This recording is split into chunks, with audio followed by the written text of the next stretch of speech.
Hello भाई, आवाज क्यों नहीं आ रही है आप लोगों की? मेरी आवाज नहीं आ रही है आप लोगों तक? Amna, Laiba, Amna Durrani, Abiha, Afreen. Hello hello hello hello, क्यों करते हैं? आज हमने एक बहुत इंपॉर्टेंट डिस्कशंस करनी है और चैप्टर का एक टॉपिक हमारे नेक्स्ट सेशन के लिए रह जाएगा, वरना चैप्टर ऑलमोस्ट हमारा खत्म हो जाएगा। तो आपने चैप्टर को शुरू किया था, मुझे यस और नो में जवाब दीजिएगा। ये चैप्टर जब आपने शुरू किया था तो you started this topic with chapter with the topic of variation. इस चैप्टर में पहला टॉपिक था वेरिएशन का, जिसमें आपने वेरिएशन क्या होती है, कंटिन्यूस, डिसकंटिन्यूस वेरिएशन और influence of environmental factors on continuous and discontinuous variation पढ़ा था, यस और नो? Yes sir. चैप्टर का आमना दुरानी आपने नहीं पढ़ा हुआ? आमना मोहम्मद, बेटा सबका जवाब चाहिए मुझे। Yes, sir, I have. उसके बाद Yes, sir. एक कॉन्सेप्ट इस चैप्टर में पढ़ा था, that was the concept of selection pressure. Selection pressure, जब आपने सिलेक्शन प्रेशर का कॉन्सेप्ट पढ़ा तो उसमें फिर आपने बायोटिक फैक्टर्स की बात की और एबायोटिक फैक्टर्स की बात की, यस और नो? भाई मैं लास्ट क्लास में बताया था कि करने के लिए बहुत ज्यादा आपको मेंटली ट्रेन नहीं होते, क्योंकि चैप्टर कॉन्सेप्चुअली बिल्कुल भी मुश्किल नहीं है, लेकिन इसमें जो गेम है ना वो यही है कि आपको टॉपिक विद डिस्क्रिप्शन जहन में मौजूद हो, ताकि आपके पास लिखने का मवाद मौजूद हो। फिर आपने टाइप्स ऑफ सिलेक्शन पढ़ी थी, याद कीजिएगा। टाइप यानी पहले तो आपने कॉन्सेप्ट ऑफ सिलेक्शन पढ़ा था, जिसमें आपने इंट्रोड्यूस किया the term of natural selection. आपने नेचुरल सिलेक्शन का कॉन्सेप्ट पढ़ना शुरू किया, जिसमें बेसिक आइडिया जो डिस्कस हो रहा था वो था सर्वाइवल ऑफ द फिटेस्ट का, सर्वाइवल ऑफ फिटेस्ट का। और जिसमें आपने पढ़ा कि बाय टाइम जो है वो एलील फ्रीक्वेंसी में चेंज आता है, यस और no? By time allele frequency क्या होती है? Yes, sir. Yes, sir. जो एडवांटेजियस एलील्स होती हैं, जिन ऑर्गेनिजम्स में एडवांटेजियस एलील होती हैं, वो आगे बच जाते हैं, ग्रो करते हैं, रिप्रोडक्टिव एज तक जाते हैं और फिर वही आगे अपनी एलील्स को इनहेरिट करते हैं। जबकि जिनके पास डिसएडवांटेजियस एलील्स होती हैं वो सरवाइव नहीं कर पाते और रिप्रोडक्टिव एज तक जाने से पहले ही मर जाते हैं, और इसीलिए डिसएडवांटेजियस एलील्स जो होती हैं उस सिलेक्शन प्रेशर में उनकी तादाद, उनकी फ्रीक्वेंसी जो है वो कम होती जाती है, यस और no? Yes sir. Yes, sir. Idea को आपने मल्टीपल एग्जांपल से पढ़ा था, और फिर इसी में आपने पढ़ा था टाइप्स ऑफ सिलेक्शंस। यानी नेचुरल सिलेक्शन के अंदर तीन अलग अलग पैटर्न आपने पढ़े थे। कौन कौन से तीन पैटर्न थे बच्चों, याद कीजिएगा। सबसे पहले, अगर नेचुरल सिलेक्शन आ रही है तो it could be stabilising selection. Amna याद आ रहा है कुछ? आमना दुर्रानी, आमना मोहम्मद। फिर directional selection, Directional selection. Disruptive selection. Disruptive selection. और तीनों के आपने ग्राफ पढ़े थे लास्ट क्लास में भी, मैंने लाइव क्लास में रिपीट किया था कि तीनों के अंदर ग्राफ का क्या डिफरेंस था। एक में एक एक्सट्रीम को सपोर्ट होता है, एक में जो है वो मीडियोकर जो एवरेज कैरेक्टर होता है उसको बेनिफिट एक में हासिल होता है, और intermediate. एक में है दोनों एक्सट्रीम्स को बेनिफिट हासिल होता है। और ग्राफ इसके बनाने के लिए भी आते हैं, याद आ गया भाई? Yes, sir. उसके बाद Yes, sir.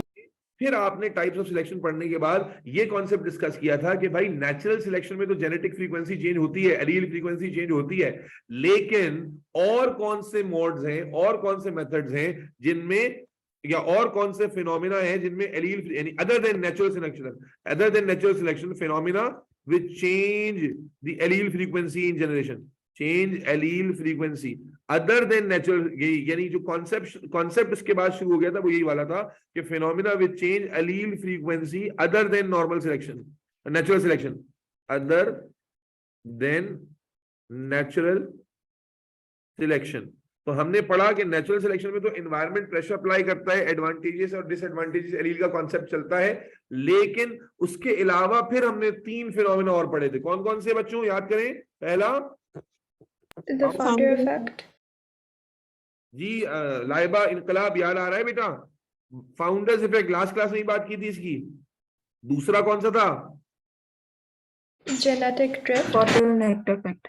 Genetic drift. और शिजा याद क्या रखना था इसमें कि इसमें नेचुरल सिलेक्शन नहीं हो रही थी, totally bye random different scenarios की वजह से, not because of the environmental pressure, not because of the selection pressure, बल्कि टोटली बाय रैंडम, जैसे फाउंडर्स इफेक्ट में माइग्रेशन की वजह से, जेनेटिक ड्रिफ्ट में रैंडम डिस्ट्रीब्यूशन ऑफ गैमीट्स की वजह से, और लास्टली फिर क्या था, बॉटलनेक इफेक्ट। याद आ रहा है बच्चों? Yes, sir. इसमें भी क्या होता था, नेचुरल सिलेक्शन थोड़ी थी, बल्कि किसी हादसे की वजह से सडनली एक बड़ी पॉपुलेशन वाइप आउट हो जाती है और लिमिटेड कैरेक्टर्स बच जाते हैं, जिसकी वजह से वही आगे जाते हैं। तो ये 3 फिनोमिना बेटा फिर आपने पढ़े थे कि जो अदर देन नेचुरल सिलेक्शन है, और उसके बावजूद इनमें एलील फ्रीक्वेंसी इन पॉपुलेशन क्या हो जाती है, चेंज हो जाती है। ठीक है जी। और इसके पढ़ने के बाद जो हमने लास्ट लाइव क्लास हमने पढ़ी थी, उसमें हमने नेचुरल सिलेक्शन का एक और दोबारा से नेचुरल सिलेक्शन को डिस्कस किया था, और नेचुरल सिलेक्शन में हमने ह्यूमन से या और ऑर्गेनिज्म को छोड़कर एक पर्टिकुलर एग्जांपल डिस्कस की थी, जो की थी एंटीबायोटिक रेजिस्टेंस। जो लोग लास्ट क्लास में मौजूद थे, एंटीबायोटिक रेजिस्टेंस। नेचुरल सिलेक्शन की एक एग्जांपल को हमने सेपरेटली डिस्कस किया था, दैट वाज एंटीबायोटिक रेजिस्टेंस की एग्जांपल। और उसके बाद बच्चों जो लास्ट क्लास में टॉपिक हमने स्टार्ट किया था और आज जहां से कंटिन्यू करेंगे, दैट वाज हार्डी-वेनबर्ग प्रिंसिपल। और लास्ट जो आखिरी बात हुई थी वो इसी पर हुई थी, हार्डी-वेनबर्ग प्रिंसिपल पर, और ये लाइव क्लास में भी हुई थी, मैंने इसकी रिकॉर्डिंग भी डाल दी थी। शिजा आप लाइव, मेरे ख्याल है लास्ट क्लास में शिजा आप नहीं थी लाइव क्लास में, एम आई राइट? Yes sir. मैं जान सकता हूं क्यों नहीं थी? नहीं सर, वो actually I was typing, so that's why. Sorry? मैं कह रही हूँ कि आई वाज ट्रैवलिंग। अच्छा, कहाँ चली गई, अल्लाह खैर करे? उम्रा करने गई हुई थी। अच्छा अच्छा, माशाल्लाह। और आमना का तो बारिश का मसला था, लेकिन मैंने रिकॉर्डिंग भेजी थी आमना, तुमने वो भी नहीं सुनी यार, ये काम खराब कर दियो तुम। तो हार्डी-वेनबर्ग प्रिंसिपल पढ़ा था मैंने लास्ट टाइम में, चिल्ला चिल्ला के बताया था कि हार्डी-वेनबर्ग प्रिंसिपल अलग है और हार्डी-वेनबर्ग इक्वेशन अलग है। प्रिंसिपल में थोड़ा सा रिवाइज कर देता हूं, ठीक है? और फिर आज हमारी जो डिस्कशन है वो 2 टॉपिक्स पर है। आज हम हार्डी-वेनबर्ग इक्वेशन को समझेंगे, और उसके बाद हार्डी-वेनबर्ग इक्वेशन के कुछ एग्जाम में जैसे जो सम्स आते हैं वो करेंगे, क्योंकि अगर मैं ना कराऊं तो करना मुश्किल है। और उसके बाद फिर अल्लाह भला करे हम आर्टिफिशियल सिलेक्शन को भी आज कवर करेंगे।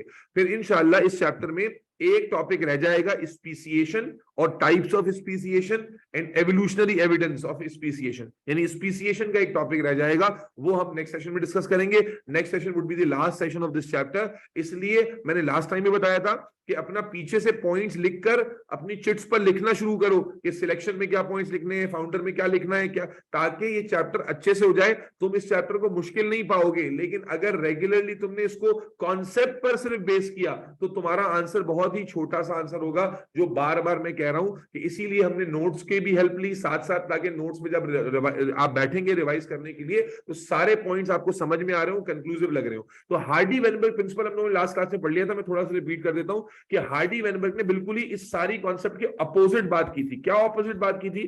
कि भाई हम अभी तक जो कॉन्सेप्ट पढ़ रहे थे नेचुरल सिलेक्शन में, या हम पढ़ रहे थे फाउंडर इफेक्ट में, या हम पढ़ रहे थे बॉटलनेक इफेक्ट में, जेनेटिक ड्रिफ्ट में, कि भाई अलील फ्रीक्वेंसी ओवर दी जनरेशन क्या होती है, चेंज हो जाती है। बाय रैंडम भी चेंज हो सकती है और बाय नेचुरल सिलेक्शन भी चेंज हो सकती है। लेकिन हार्डी-वेनबर्ग ने क्या कहा था कि अगर 7 कंडीशंस को मीट किया जाए, याद है बच्चों, याद रटाया था पिछली क्लास में तुम लोगों को मैंने 7 कंडीशंस, अगर 7 कंडीशंस को मीट किया जाए, अज्यूम किया जाए, तो किसी पॉपुलेशन के अंदर जो एलील फ्रीक्वेंसी होगी वो चेंज नहीं होगी।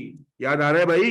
7 कंडीशंस को अज्यूम कर लिया जाए, मान लिया जाए, तो फिर किसी, यानी हम नॉर्मली क्या बिलीव करते हैं कि over the course of generation to generation allele frequency either because of natural selection और ड्यू टू जेनेटिक ड्रिफ्ट और ड्यू टू फाउंडर इफेक्ट और ड्यू टू बॉटलनेक इफेक्ट क्या होती है, ऑर्गेनिज्म में चेंज होती है। लेकिन हार्डी-वेनबर्ग की 2 बायोलॉजिस्ट हैं, इन्होंने क्या कहा कि अगर 7 कंडीशंस को मीट कर दिया जाए, अज्यूम कर लिया जाए, कंट्रोल कर लिया जाए, तो फिर generation to generation allele frequency change, अरे बोलो ना यार, एक तो वैसी बोरिंग टॉपिक है, ऊपर से तुम लोग खामोश बैठ जाते हो, एलील फ्रीक्वेंसी चेंज नहीं होगी। याद है वो 7 कंडीशंस कौन सी थी?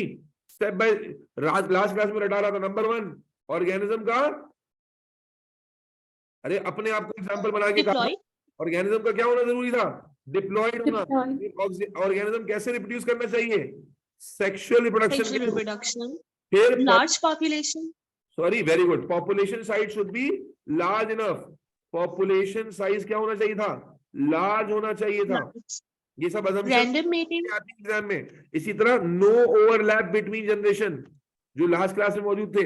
ओवरलैप बिटवीन जनरेशन का मतलब क्या है कि अब्बा की नस्ल में रिप्रोड्यूस करे, बच्चे की नस्ल में करे। ये ना हो कि अब्बा की नस्ल का कोई इंडिविजुअल बच्चे की नस्ल के इंडिविजुअल के साथ ओवरलैप करे। तो नो ओवरलैप बिटवीन जनरेशंस। और क्या था? Random mating. Sorry, random. Very good. Random mating.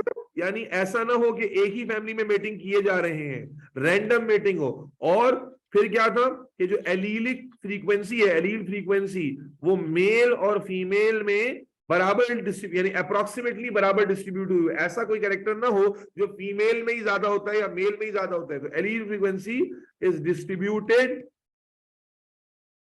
Equally among genders. ये लास्ट क्लास में करा चुका हूं, नोट्स पे लिखा था, अभी यहां पर लिख रहा हूं। Equally among genders, among male and female. और लास्ट क्या था, क्योंकि इसमें वो कह रहा है एलील फ्रीक्वेंसी चेंज नहीं होनी चाहिए, तो लास्ट क्या था कि भाई किसी तरह का माइग्रेशन ना हो, क्योंकि माइग्रेशन से क्या आ जाएगा? Founder effect. माइग्रेशन ना हो, म्यूटेशन ना हो। अबे हाँ ना तो बोलो, ये था ना भाई। और क्या था? माइग्रेशन ना हो, म्यूटेशन ना हो, और सिलेक्शन, नेचुरल सिलेक्शन ना हो। नो नेचुरल सिलेक्शन, कोई सिलेक्शन प्रेशर एक्सर्ट ना हो जिसकी वजह से नेचुरल सिलेक्शन खुद ब खुद प्रोड्यूस ना हो जाए। तो इन्होंने ये कहा था कि अगर ये 7 कंडीशंस कंट्रोल कर ली जाएं कि माइग्रेट ना करने दिया जाए, ओवरलैप ना करने दिया जाए, रिप्रोडक्शन सिर्फ सेक्सुअल की जाए, पॉपुलेशन साइज बड़ा हो, रैंडम मीटिंग हो, तो फिर allele frequency in a population generation to generation change नहीं होती, रफली सेम रहती है। ये हार्डी-वेनबर्ग प्रिंसिपल था जो 7 कंडीशन में लिखने के लिए आता है। अब क्योंकि उन्होंने ये माना कि किसी जनरेशन टू जनरेशन में अगर ये कंडीशंस पूरी हो जाएं तो एलील फ्रीक्वेंसी चेंज नहीं होती, तो इसी को फिर उन्होंने एक इक्वेशन में रिप्रेजेंट किया और उस इक्वेशन के थ्रू उन्होंने क्या बताने की कोशिश की, आए हम समझते हैं। तो आज हम पहला टॉपिक जो डिस्कस कर रहे हैं वो है हार्डी-वेनबर्ग इक्वेशन। जी तैयबा, आपने तो पढ़ा हुआ है, कैसा लगता है ये टॉपिक आपको? बहुत ईजी है या बकवास है? बिल्कुल बोरिंग। बोरिंग तो है एज कंपेयर टू दो चैप्टर जो आप पहले पढ़ रहे थे। अब ये बोरिंग डिस्कशन तो है, बहरहाल अब क्या कर सकते हैं। और सिर्फ यहीं पर बात खत्म नहीं होगी, इसके बाद बायोडाइवर्सिटी भी इंतहाई बोरिंग है। हार्डी-वेनबर्ग इक्वेशन, लेकिन इसमें क्या है, रट्टाफिकेशन और आपकी जो रीडिंग है ना, बड़ी इंपॉर्टेंट है मेरे बच्चे। हार्डी-वेनबर्ग इक्वेशन में ये कहा गया कि अगर हार्डी-वेनबर्ग प्रिंसिपल किसी पॉपुलेशन पे फॉलो हो जाए, किसी पॉपुलेशन पर फॉलो होने का मतलब क्या हुआ कि एलील फ्रीक्वेंसी चेंज नहीं हो रही हो over the course of generation, तो ये क्या बकते हैं, ये कहते हैं कि मान लीजिए कि किसी एक कैरेक्टर की, अब पूरी बात समझिएगा, किसी एक कैरेक्टर की मान लीजिए एक ही जीन है जिसके लिए मैक्सिमम 2 एलील एग्जिस्ट करती हैं, क्योंकि हम नॉर्मली जानते हैं कि बहुत सारे कैरेक्टर्स ऐसे हैं जो मल्टीपल जीन से कंट्रोल होते हैं। तो हार्डी-वेनबर्ग इक्वेशन उस वक्त अप्लाई होगी जब आप जो कैरेक्टर ले रहे हो उसकी एक ही जीन हो और उसकी मैक्सिमम 2 ही एलील्स हो, जिनमें एक डोमिनेंट हो, एक क्या हो, डोमिनेंट हो, और एक क्या हो, रिसेसिव एलील हो। तो बेसिकली हार्डी-वेनबर्ग इक्वेशन आपको यह बताती है कि किसी पॉपुलेशन में अगर कोई ऐसा कैरेक्टर है कि जिसकी जीन एक है, उसकी मैक्सिमम 2 डिफरेंट एलील्स हैं जिनमें एक डोमिनेंट है एक रिसेसिव है, तो उस पॉपुलेशन में frequency of dominant genotype, frequency of recessive genotype, frequency of heterozygous genotype, या फ्रीक्वेंसी ऑफ डोमिनेंट एलील या फ्रीक्वेंसी ऑफ रिसेसिव एलील कैसे निकालेंगे? समझना, 5 चीजें निकालना सीखते हैं हम हार्डी-वेनबर्ग इक्वेशन में। हार्डी-वेनबर्ग इक्वेशन उस वक्त अप्लाई होती है जब आप ये अज्यूम कर लेते हैं कि कैरेक्टर एक है, उसके लिए जीन एक है, उसके लिए मैक्सिमम 2 डिफरेंट एलील हैं जिनमें एक डोमिनेंट है एक रिसेसिव है। ये सारी कंडीशंस मीट होना जरूरी है। तो अगर ये कैरेक्टर आपने ले लिया और इन शराइत के साथ ले लिया, तो आप उस पॉपुलेशन में डोमिनेंट एलील की फ्रीक्वेंसी निकाल सकते हो, रिसेसिव एलील की फ्रीक्वेंसी निकाल सकते हो, होमोजाइगस डोमिनेंट फिनोटाइप की फ्रीक्वेंसी। 5 चीजें हैं, मैं लिख देता हूं। हार्डी-वेनबर्ग इक्वेशन अप्लाई करके आप 5 चीजें कैलकुलेट कर सकते हो। डोमिनेंट एलील की फ्रीक्वेंसी कैसे करें मैं समझाऊंगा अभी। रिसेसिव एलील की फ्रीक्वेंसी,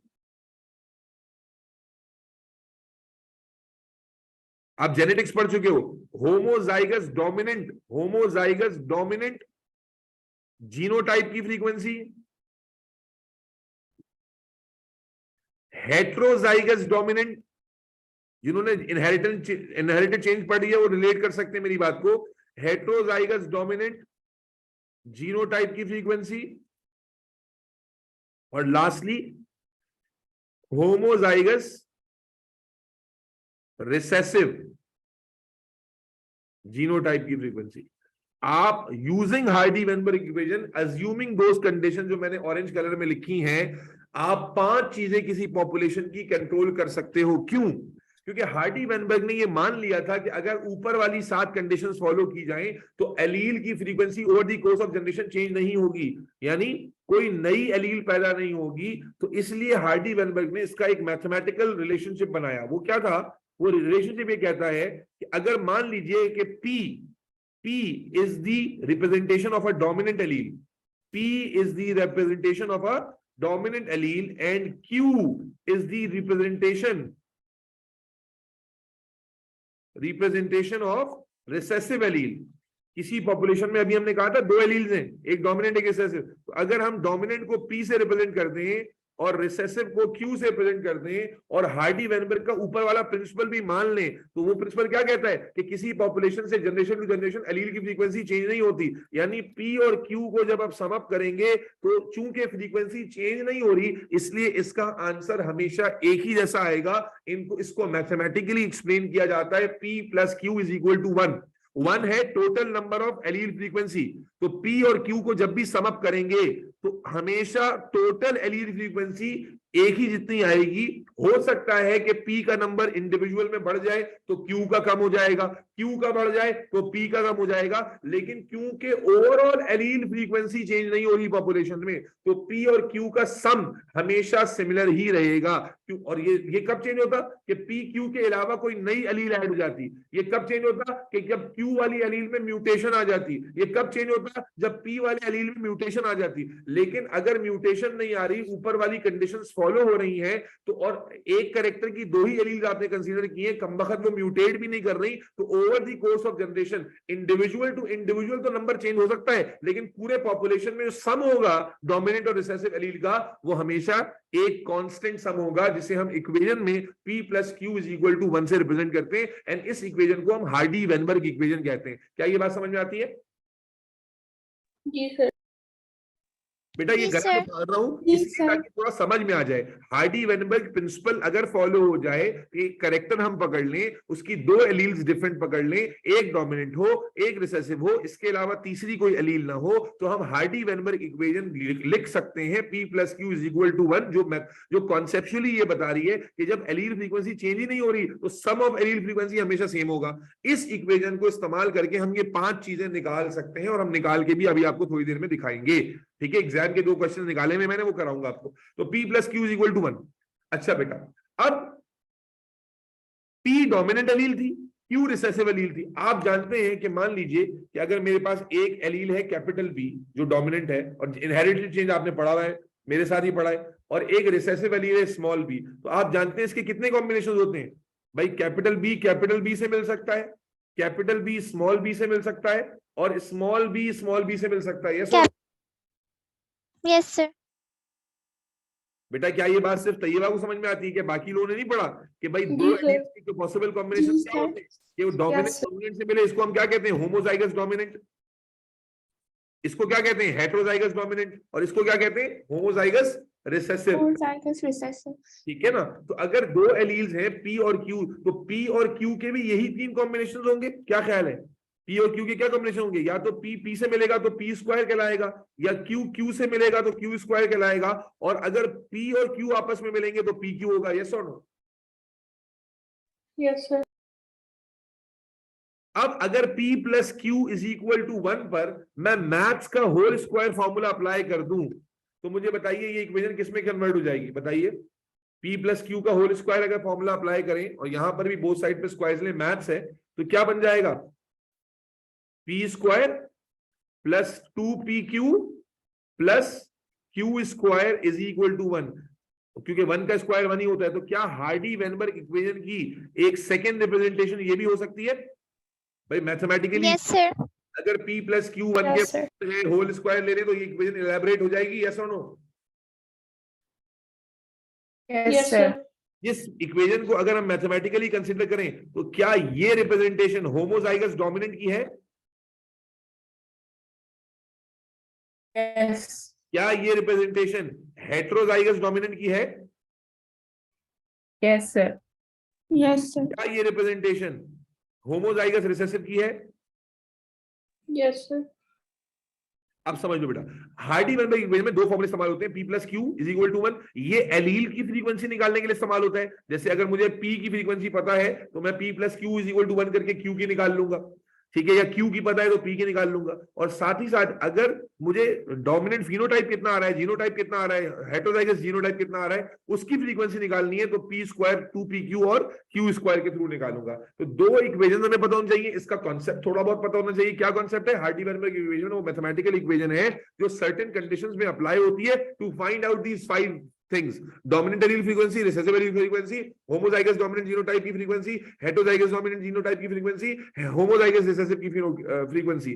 इन्होंने assume ये किया था प्रिंसिपल में कि एलील फ्रीक्वेंसी चेंज नहीं हो रही। जब चेंज नहीं हो रही तो डोमिनेंट और रिसेसिव का सम ओवरऑल बराबर रहेगा, पॉपुलेशन में बैलेंस बराबर रहेगा। अगर 50-70 जो है वो डोमिनेंट आ रहे हैं और 30 जो है रिसेसिव आ रहे हैं, हो सकता है कि 70 की जगह अगली जनरेशन में 65 या 60 डोमिनेंट रह जाएं, लेकिन फिर रिसेसिव 40 हो जाएंगे, तो ओवरऑल जो पॉपुलेशन में एलील फ्रीक्वेंसी है वो मेंटेन रहेगी। ये सारी बातें करने के बाद दो मैथमेटिकल इक्वेशन है। उम्मीद है यहां तक कुछ डाइजेस्ट होगा। अब सवाल असल में कराना मकसद है, क्वेश्चन कराऊंगा और क्वेश्चन अगर आप कर लोगे, समझ में आ जाएगा, तो फिर गेम ऑन है। कराऊं क्वेश्चन भाई? Yes, sir.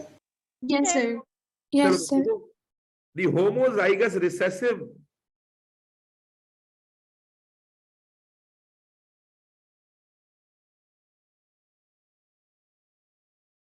homozygous recessive in a population of bird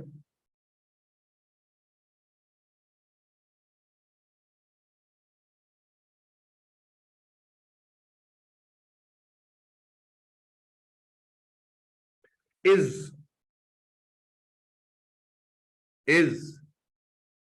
1%, is 1% homozygous, the homozygous recessives in a population of birds is 1%. Calculate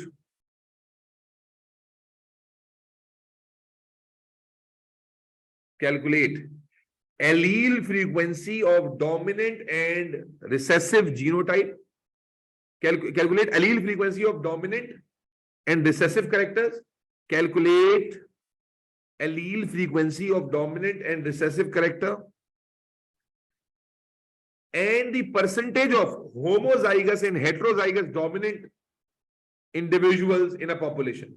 And the percentage of homozygous and heterozygous dominant individuals in a population. सवाल देखते हैं बेटा, लिख लिया सबने?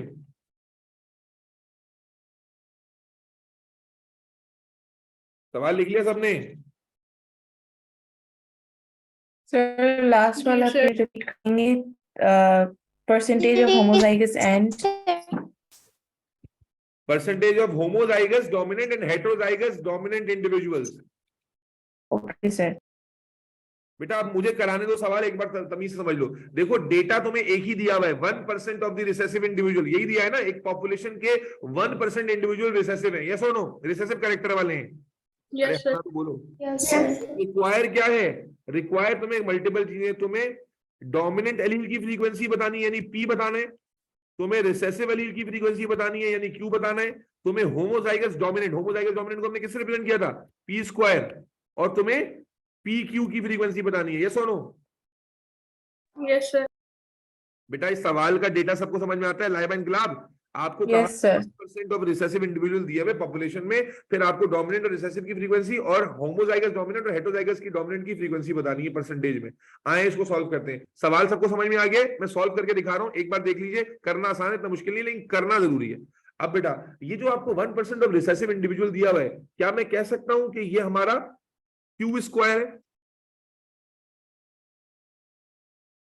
भाई recessive individual Yes sir. 1% of the population recessive phenotype represent कर रही है, इसका मतलब है Yes, sir. स्क्वायर की वैल्यू क्या गिवन है? 1%, यस और नो? Yes, sir. सबसे पहले क्या करेंगे, इसका Yes sir. कर लीजिए। सॉल्व करने से पहले इसका परसेंटेज खत्म कर लीजिए। परसेंटेज कैसे खत्म करते हैं? 100 से डिवाइड करके। जब 100 से डिवाइड करेंगे तो क्या आ जाएगा? 0.01। तो क्यू स्क्वायर का जो रेशो आ गया वो 0.01 आ गया। क्या ये बात समझ में आती है? जी सर। अगर मुझे Yes, क्यू sir. स्क्वायर से क्यू निकालना हो, क्यू स्क्वायर से क्यू निकालना हो तो कैसे निकालेंगे? दोनों साइड पर अंडर रूट कर लेंगे। हाँ ना, तो बोल दो बेटा, दोनों साइड पर अंडर रूट कर लेंगे। स्क्वायर से रूट Yes. क्या हो जाएगा? जी सर। कैंसिल। तो क्यू कितना आ जाएगा? रूट निकालें 0.01 का, कितना होगा? 0.001। रूट निकाल। Yes, sir. जी सर। तो बेटा आपको क्यू स्क्वायर दिया था, उससे सबसे पहले आपने क्यू निकाल लिया। जब क्यू तुम्हारे पास आ गया तो क्या मैं पी प्लस क्यू की हार्डी वेनबर्ग इक्वेशन इस्तेमाल कर सकता हूं और पी निकाल सकता हूं? बोलो बेटा।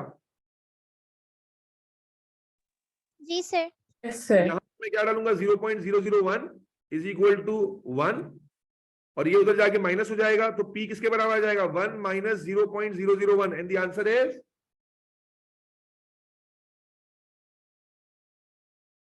आंसर बताओ।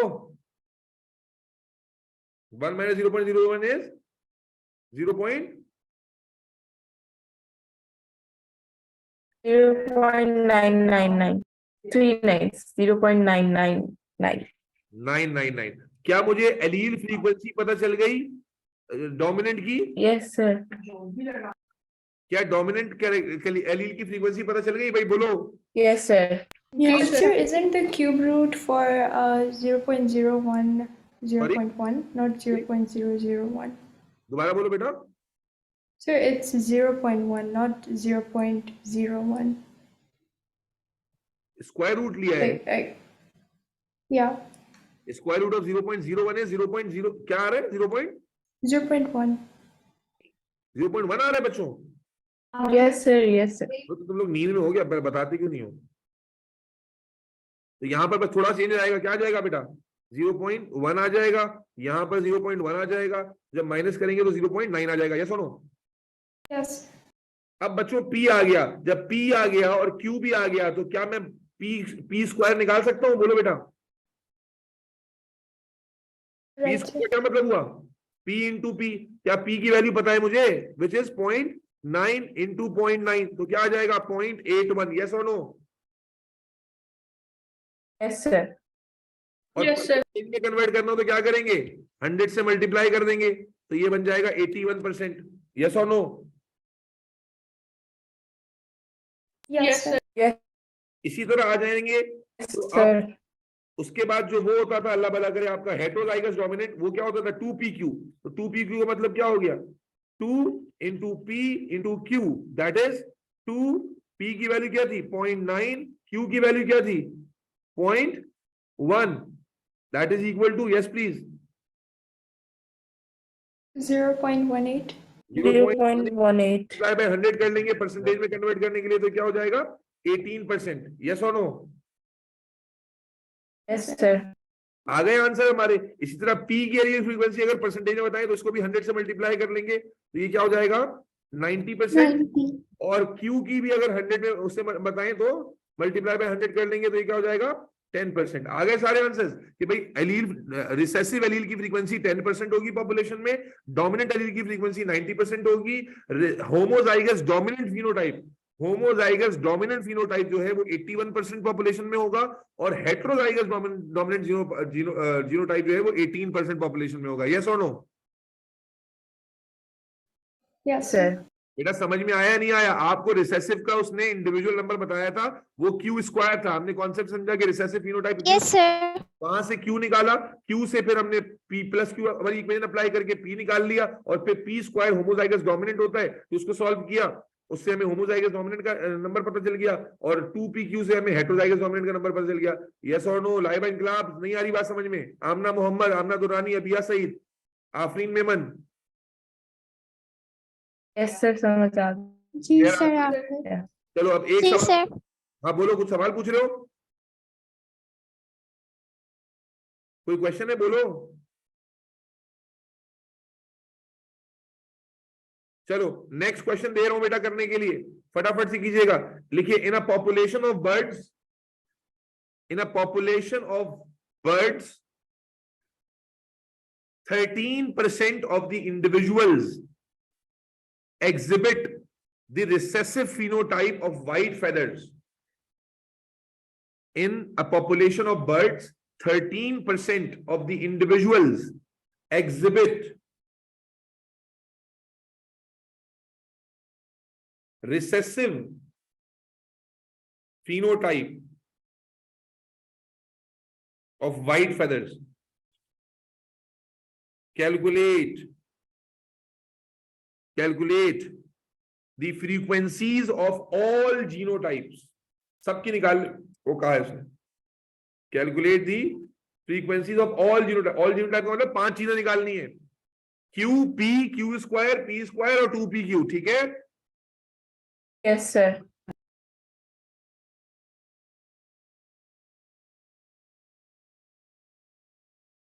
हो जाएगा बेटा.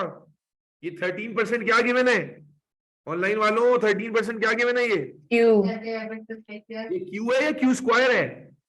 Q है. Are you sure? भाई रिसेसिव फिनोटाइप लिखा हुआ है ना, रिसेसिव फिनोटाइप जितने लोगों में आ रहा है तो क्यू क्यों होगा? ये क्यू स्क्वायर नहीं होगा? Yes, भाई it will recessive be Q phenotype square. उसी वक्त आता है ना जब दोनों इंडिविजुअल्स, दोनों एलील क्यू वाली हो, रिसेसिव हो. तो ये हमें कह रहा है कि 13% इंडिविजुअल्स में रिसेसिव फिनोटाइप आ रहा है. इसका मतलब है उन 13% के अंदर क्यू क्यू का कॉम्बिनेशन है. यस और नो? Yes. आमना मोहम्मद, क्या ये बात लिंक कर पा रही हो? जी सर। लाइबा इनकलाब, लाइबा अजीज. जी सर। चलो बेटा करो उसको. शिजा बात समझ में आ गई है? Yes, sir. करो उसको, सॉल्व करो, सारे जीनोटाइप्स निकालो.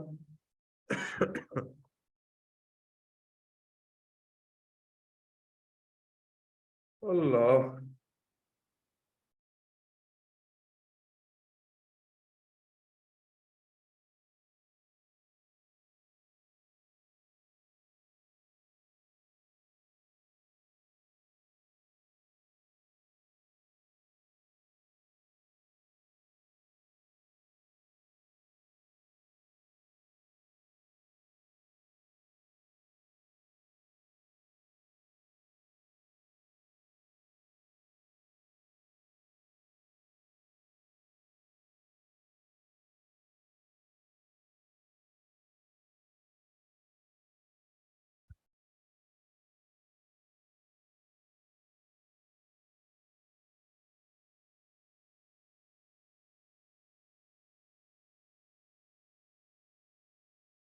कर लिया बच्चों?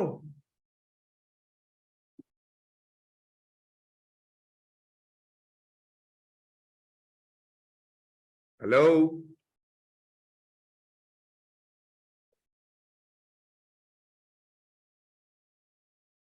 हेलो? नहीं सर, नहीं Not किया. yet, sir. जल्दी कर लो. नहीं हो रहा क्या भाई? वैसे ही करोगे ना, क्यू स्क्वायर गिवन है, परसेंटेज खत्म करोगे, क्यू स्क्वायर से क्यू निकालोगे, फिर पी प्लस क्यू से पी निकालोगे, फिर P square 2PQ.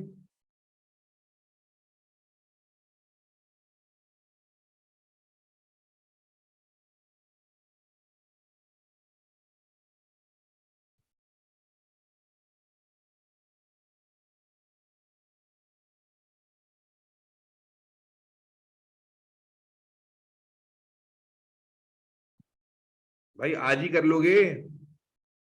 Shehzad, Taiba कहां मर गए हो? आमना, अबीहा,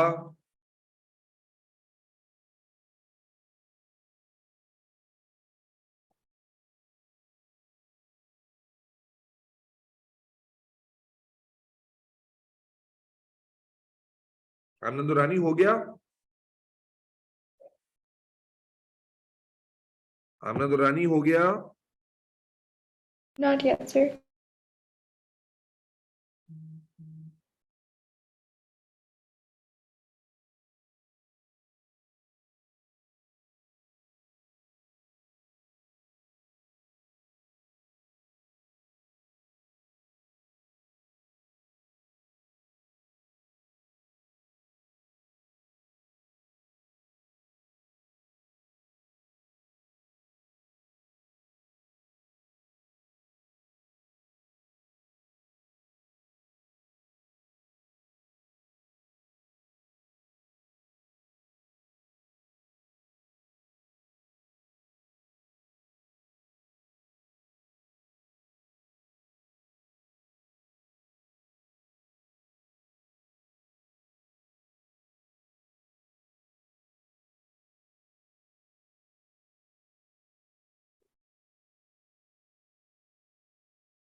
हो गया सर। जी बाकी बच्चों ने को भी कर लिया, आंसर बताइए। बताइएगा P परसेंटेज। का P is 0.6 परसेंटेज बताना है या डेसिमल में? नहीं, क्यू क्यू बताइए पहले, क्यू कितना आ रहा है? 36%। 36% क्यू है। बाकी लोग कंफर्म करें क्या ऐसा ही है? जी सर। और पी कितना है Yes, फिर? sir. 64%। 64%। ठीक हो गया। उसके बाद पी स्क्वायर कितना है? 13%। कितना? 15। Hello, P Isn't square it कितना है? 40? पी स्क्वायर 40% आ रहा है Yeah, for me. बेटा। बाकी Yeah, लोग yeah, sir. 40%. 4040 या 1414? 40. ठीक है, बाकी लोग बताइए। अच्छा, उसके बाद 2PQ कितना आ रहा है? 2PQ is 1.36. 1.36? Are you sure? नहीं, सर 46 आ रहा 46. 46% आएगा ना। और जो एक सेकेंड सर। स्क्वायर था वो तो दिया वही था 13%। यस और नो? Right, sir.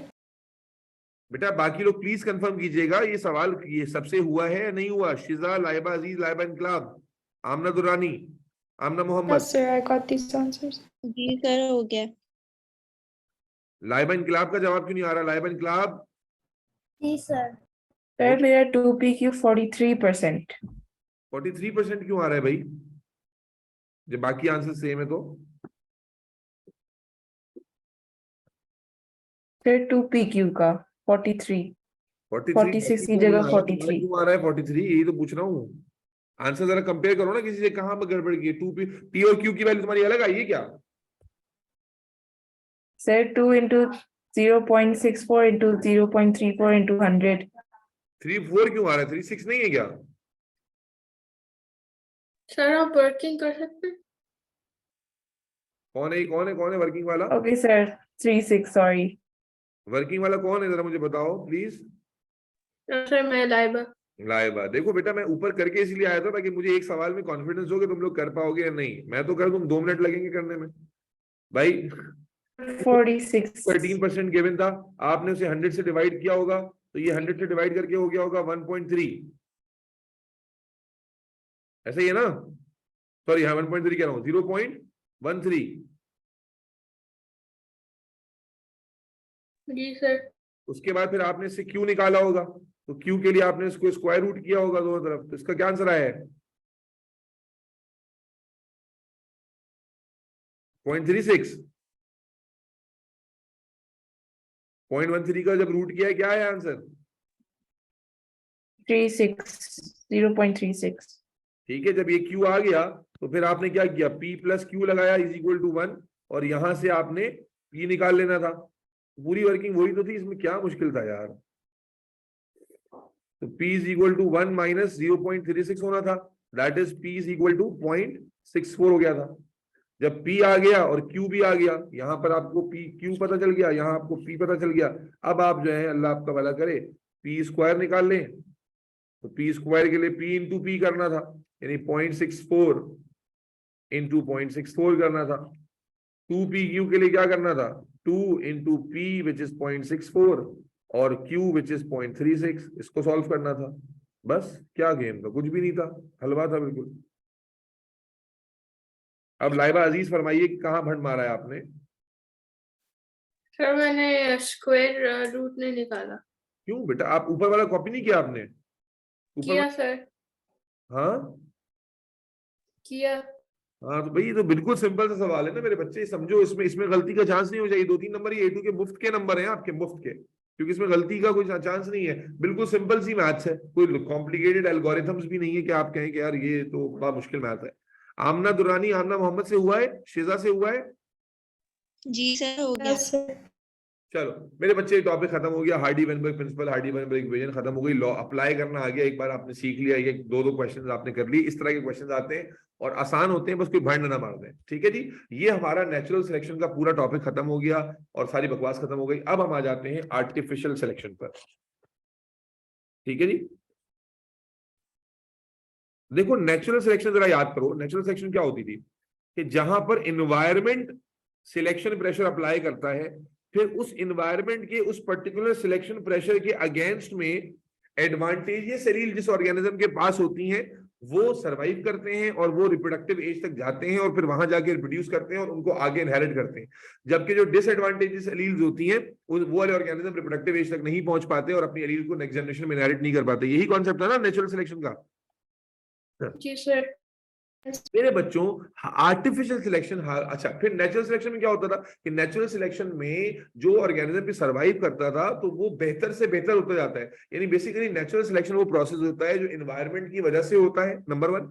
नंबर 2, उसके नतीजे में एक पॉपुलेशन वाइप आउट होती है या कम हो जाती है और दूसरी बढ़ जाती है, और जो बढ़ती है वो और ज्यादा बेस्ट फिट होती है उस एनवायरनमेंट के अंदर, यानी ऑर्गेनिज्म बेहतर से बेहतर होता चला जाता है। लेकिन आर्टिफिशियल सिलेक्शन क्या है मेरे बच्चा? आर्टिफिशियल सिलेक्शन वो प्रोसेस है जिसमें ह्यूमन एक सिलेक्शन प्रेशर एक्सर्ट करता है किसी ऑर्गेनिज्म पर, और मेरे बच्चे उसका मकसद क्या होता है? मकसद ऑर्गेनिज्म का भला नहीं होता, मकसद होता है इंसान का भला। बड़ा बेसिक फर्क है। आर्टिफिशियल सिलेक्शन क्या है? आर्टिफिशियल सिलेक्शन वो प्रोसेस है जहां पर हम ऑर्गेनिज्म में सर्टेन कैरेक्टर्स की सिलेक्शन करवाते हैं। अब एग्जांपल दूंगा तो और क्लियर बात समझ में आ जाएगी। सर्टेन कैरेक्टर्स की सिलेक्शन करवाते हैं नॉट बिकॉज कि हम उस ऑर्गेनिज्म को बेहतर बनाना चाहते हैं, बल्कि इसलिए ताकि वो ऑर्गेनिज्म हमारे लिए बेहतर से बेहतर हो, हमारे लिए बेहतर से बेहतर होता चला जाए। क्या मतलब? मिसाल के तौर पर अभी एक इसकी बेहतरीन एग्जांपल आपके सामने कोट करने लगा हूं, पॉइंट्स भी उठा लेता हूं, पॉइंट्स नोट्स में ऑलरेडी मौजूद है, ये आ जाए। ठीक है जी, ये हमारे पास आर्टिफिशियल सिलेक्शन की एग्जांपल के साथ आ गई और ये हर जगह कॉमनली लोग कर भी रहे हैं। जो भी लाइव स्टॉक में काम करते हैं, सब साइंस भले उनको ना आती हो लेकिन कर वो आर्टिफिशियल सिलेक्शन ही रहे हैं। आर्टिफिशियल सिलेक्शन क्या होता है? When humans purposely apply selection pressures to population so that the desired features, desired feature, कौन से डिजायर्ड? ऑर्गेनिज्म का डिजायर्ड फीचर नहीं, हमारे डिजायर्ड। मिसाल के तौर पर हम चाहते हैं कि गाय जो है वो ज्यादा दूध दे, है जी, गाय ज्यादा दूध दे, तो हम क्या करेंगे? हम कोशिश करेंगे कि वो ब्रीड ढूंढें जिसके अंदर ज्यादा दूध देने की एबिलिटी है। और लेट से जैसे आज मैं आपको एक लाइव एग्जांपल देता हूं। हमारे पास जो साउथ एशियन कैटल की नस्ल है, ये साउथ एशियन कैटल की नस्ल ज्यादा दूध नहीं दे सकती, लेकिन जो ऑस्ट्रेलियन काऊ की नस्ल है उसमें जो जीन्स मौजूद हैं वो ज्यादा हाई मिल्क प्रोडक्शन शो करती हैं। तो हम क्या करते हैं? हम करते ये हैं कि उस ऑस्ट्रेलियन नस्ल की जो जीन्स हैं वो हम इंसर्ट करते हैं या उनको क्रॉस कराते हैं। उनको क्रॉस, ऑस्ट्रेलियन नस्ल के जानवर लेकर आ गए, कैटल्स लेकर आ गए जिसमें डिजायर्ड फीचर मौजूद है, और उस डिजायर्ड इंडिविजुअल को हम क्रॉस कराते हैं हमारी नस्ल के साथ, ताकि उसकी वो जो जीन्स है जिसकी वजह से रैपिड मिल्क प्रोडक्शन हो रही है या ज्यादा मिल्क प्रोडक्शन हो रही है, वो जीन जाइगोट में जाए। जब मेल फीमेल कंबाइन हो तो वो जीन कहां जाए? जाइगोट में जाए। अब जो जाइगोट उस जीन को एक्सेप्ट कर लेता है, हम उस जाइगोट को ग्रो कराते हैं। तो नतीजा क्या हुआ कि इस क्रॉस ब्रीड से जो नई जनरेशन आएगी, उस नई जनरेशन के अंदर जो पहली जो हमारी साउथ एशियन जनरेशन थी उसमें जो बच्चा पैदा होता था कैटल फार्मिंग में, वो एक नॉर्मल जेनेटिक एक्सप्रेशन के साथ पैदा होता था। लेकिन ये जो बच्चा पैदा होगा इसमें मिल्क प्रोडक्शन रेट, चूंकि हमने इसको क्रॉस ब्रीड कराया है, तो वो ज्यादा होगा। एक एग्जांपल नहीं, बेतहाशा एग्जांपल है। प्लांट्स हैं, बहुत सारे ऐसे प्लांट्स हैं जो बहुत यूजफुल प्रोडक्ट्स देते हैं, लेकिन वो इम्यूनिटी में कमजोर होते हैं, इम्यून सेंसिटिव होते हैं, ज्यादा जल्दी उनको कीड़े मकोड़े इफेक्ट कर देते हैं, जल्दी खराब हो जाते हैं। तो हमने क्या किया? हमने सीड के लेवल पर अगर कोई हमें ऐसा जंगली प्लांट मिलता है जिसकी इम्यूनिटी बहुत ज्यादा है, तो हमने वो डिजायर्ड कैरेक्टर वहां से उठाया, समझ रहे हो? डिजाइड करेक्टर, यहाँ एनवायरनमेंट का मतलब दखल नहीं है। हमारा डिजाइड करेक्टर क्या है कि यार इस प्लांट में फ्रूटिंग तो अच्छी हो रही है लेकिन इसका इम्यूनिटी कमजोर है, तो हमने एक ऐसा पौधा ढूंढा कि जिसकी इम्यूनिटी तगड़ी हो। वो डिजाइड फीचर हमने वहां से उठाया और जेनेटिक लेवल पर, जाइगोटिक लेवल पर फ्यूजन करा दी इस जीन की उस ऑर्गेनिज्म के जाइगोट में। अगर एक्सेप्ट हो गया तो अब जब ये पौधा ग्रो करेगा तो ना सिर्फ ये अच्छा फ्रूट दे रहा होगा, बल्कि क्योंकि डिजाइड कैरेक्टर को हमने इसमें इनहेरिट किया है, डिजाइड कैरेक्टर को ट्रांसफ्यूज किया है, डिजाइड कैरेक्टर को, डिजाइड जीन को इंड्यूस किया है, तो इसकी इम्यूनिटी अपने एंसेस्टर्स से ज्यादा होगी। मेरी बात का आइडिया समझ पा रहे हो नहीं समझ पा रहे हो? कि बेसिकली आर्टिफिशियल सिलेक्शन ये वो प्रोसेस है जहां पर हम अपनी मर्जी के डिजायर्ड कैरेक्टर्स को सिलेक्ट करते हैं और उनको एक जगह करते हैं, एक इंडिविजुअल में जमा करते हैं और फिर उस इंडिविजुअल को ग्रो करने का मौका देते हैं। जो सक्सेसफुली ग्रो कर जाता है फिर उस इंडिविजुअल को मजीद, यानी वो जो डिजायर्ड कैरेक्टर है उसको बढ़ाते चले जाते हैं। मिसाल के तौर पर जैसे भी मैंने गाय की एग्जांपल दे रहा था कि गाय की एग्जांपल में हमने एक इंडिविजुअल को क्रॉस किया, दो इंडिविजुअल पकड़ लीजिए, एक का गोश्त ज्यादा है, एक का दूध ज्यादा है। हमने दोनों को मिलाया, दोनों को मिलाकर एक हाइब्रिड वैरायटी क्रिएट की जिसमें गोश्त भी ज्यादा प्रोड्यूस करने की एबिलिटी हो और दूध भी ज्यादा प्रोड्यूस करने की एबिलिटी हो। हम चाहते हैं कि इसमें दूध प्रोड्यूस करने की एबिलिटी और ज्यादा बढ़े, तो अब हम क्या करेंगे कि जब ये वाला जाइगोट ग्रो करके एक इंडिविजुअल बनेगा तो इसके अंदर दूध और गोश्त दोनों की एलील्स मौजूद है। अब इसका फर्दर क्रॉस मजीद जो एक्सक्लूसिव दूध पैदा करने वाली जो ज्यादा नस्ल है उसके साथ करा देंगे, तो क्या होगा कि जो एलीलिक एक्सप्रेशन है मिल्क प्रोडक्शन वाला वो आगे जनरेशन में बढ़ता चला जाएगा, जिससे हमारा जो मिल्क प्रोडक्शन रेट है हर आने वाली जनरेशन के साथ वो बढ़ता चला जाएगा। खुलासा क्या है? Artificial selection is not like natural selection, it is a totally different concept, जहां पर हम अपनी मर्जी के डिजायर्ड कैरेक्टर्स को सिलेक्ट करते हैं, उन्हें उस इंडिविजुअल में ट्रांसफ्यूज करते हैं जाइगोटिक लेवल पर, उसे अलाउ करते हैं कि वो ग्रो करे और जब वो कैरेक्टर्स एक्सप्रेस होते हैं तो हम उनसे फायदा उठाते हैं। तो unlike natural selection which is for the benefit of the organism, artificial selection is mainly targeted for the benefit of mankind. तो यही हम शुरू करते हैं। Desired features include docility, making the animal easier to control, fasting यानी शरीफ animal पैदा करना, यानी बहुत सारे एनिमल्स होते हैं जो विगरस नेचर के होते हैं तो उनके नेचर को ठंडा करना, fast growth rates, high milk yield have been achieve by selective breeding. Plants में बहुत होती है, एनिमल्स में बहुत होती है। इंडिविजुअल, अब देखो करते कैसे हैं समझो, individual showing one or more of the desired features, जिन ऑर्गेनिज्म में डिजायर्ड फीचर मौजूद हैं आर चूजन फॉर ब्रीडिंग, उनको ब्रीडिंग के लिए सिलेक्ट कर लेंगे। Some of the alleles granting these features are passed on to the individual offspring, जब हम उनको ब्रीडिंग के लिए सिलेक्ट करेंगे जिनमें आइडियल फीचर्स मौजूद हैं तो यकीनन उनकी नस्ल में वो एलील्स आगे इनहेरिट होंगी। Over many generations alleles granting the desired characters increases in frequency. बार बार हम ये प्रोसेस जब रिपीट करते जाएंगे तो जो डिजायर्ड एलील की फ्रीक्वेंसी है आने वाली जनरेशन में, जैसा मैंने कहा, वो बढ़ती चली जाएगी। while those conferring characteristics not desired by the breeder decrease the frequency, जबकि जो फीचर्स हमें नहीं चाहिए उनकी फ्रीक्वेंसी ऑटोमेटिकली डिक्रीज होती चली जाएगी। तो इस तरह से after the course of many generations हम एक ऐसी जनरेशन बना पाएंगे, हम एक ऐसा, आज देखो टमाटर पूरे साल आता है कि नहीं आता, बोलो भाई। Yes sir.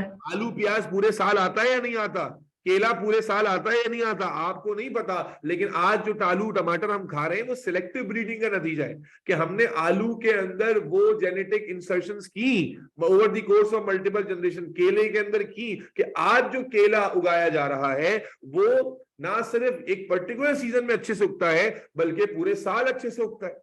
पूरे साल आलू और प्याज और टमाटर ये उगते रहते हैं क्योंकि इनकी खपत बहुत ज्यादा थी, फूड से डिमांड बहुत ज्यादा थी। तो हमने क्या किया, जेनेटिक लेवल पर ऐसे टोमेटो स्पीशीज और ऐसे क्लोजली रिलेटेड स्पीशीज को सिलेक्ट किया जिनमें प्रोडक्शन रेट हाई हो, जल्दी जल्दी रिप्रोड्यूस करते हो, जल्दी जल्दी ग्रो करते हो, और उनको आर्टिफिशियली फ्यूज करा करा के आज जो टोमेटो हम ग्रो कर रहे हैं वो नजर क्या आता है हमें कि भाई वो डिजायर्ड कैरेक्टर्स ही लेकर ग्रो कर रहा है। मेरी बात समझ रहे नहीं समझ रहे? Yes, sir. Yes sir. Yes, sir. तो आर्टिफिशियल सिलेक्शन और नेचुरल सिलेक्शन का जो बेसिक डिफरेंस है ना, वो समझना। और इसकी एग्जांपल क्या है, बेतहाशा एग्जांपल है। जैसे मैं एक एग्जांपल बहुत आती है, नोट में तफसील से लिखी हुई है, अभी मैं समराइज एग्जांपल से दे रहा हूं क्योंकि आइडिया बड़ा सिंपल है। आइडिया इज क्वाइट सिंपल कि भाई हमने क्या करना है, जितना भी आज हम प्लांट का फायदा उठा रहे हैं ना, वो सारा जो है, अल्लाह भला करे आपका, वो आर्टिफिशियल सिलेक्शन के नतीजे में है, जो कि इंडस्ट्रियल लेवल पे हो रहा है। आज देखिए, आप कहते हैं केमिकली ट्रीटेड सीड या जनाब जेनेटिकली इंजीनियर सीड, जैसे क्रॉप इंप्रूवमेंट।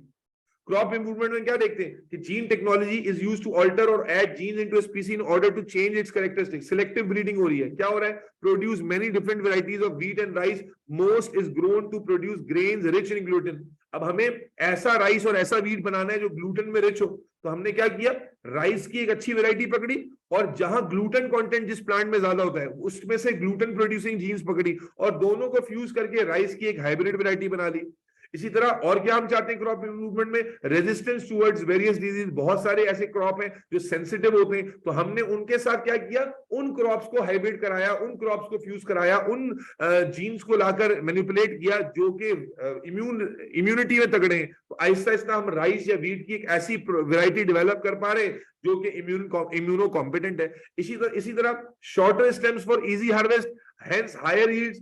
बहुत सारे ऐसे प्लांट होते हैं जो बहुत लंबे लंबे ग्रो करते हैं, हार्वेस्टिंग में बहुत मुश्किल होती है, ज्यादा एनर्जी इस्तेमाल होती है। तो हमने क्या किया, जो प्लांट्स डॉर्फ थे उनसे डॉर्फिज्म वाली जीन्स उठाई और इनके साथ मिला दी। तो नतीजा क्या हुआ कि जब ये क्रॉप ग्रो कर, देखो गन्ने की बात है, शुगर केन की क्रॉप आज भी बहुत ऊंची ग्रो करती है, लेकिन अगर शुगर केन की नॉर्मल वैरायटी पर बात करें जो जेनेटिकली इंजीनियर्ड ना हो, हालांकि आज तो सारी जेनेटिकली इंजीनियर्ड वैरायटी मौजूद है, तो उसकी हाइट 9 फीट से भी प्लस होती है, 9 फीट से भी प्लस। लेकिन आज हम शुगर जो केन ग्रो करा रहे हैं वो मैक्सिमम 7 फीट तक जाता है। क्यों? क्योंकि हमने उसकी फ्यूजन करा के उसकी नेचुरल हाइट को रिड्यूस किया है। डिजायर्ड कैरेक्टर हमने डॉर्फिज्म का सिलेक्ट किया एक ब्रीड से और उसे शुगर केन के साथ हमने मैनिपुलेट किया। और प्लांट में क्या है, एनिमल तो बड़ा कॉम्प्लेक्स होता है, एनिमल आसानी से हाइब्रिडाइज नहीं होता, एनिमल में जो जाइगोट है वो आसानी से कैरेक्टर्स को एक्सेप्ट नहीं करता। लेकिन प्लांट में हम क्या देखते हैं कि एक्सेप्टेंस रेट बड़ा हाई है। और इसीलिए खुलासा ये है कि आज आप एक वर्ड सुनते हैं, ऑर्गेनिक प्लांट है जी, ऑर्गेनिक फूड। Yes, sir. ये क्या है, ये ऑर्गेनिक से मुराद है जो नेचुरली ग्रो कर रहा था, और ये जिसको जेनेटिकली इंजीनियर करके आपने अपने बेनिफिट के लिए टर्न आउट कर दिया है, दैट इज बेसिकली।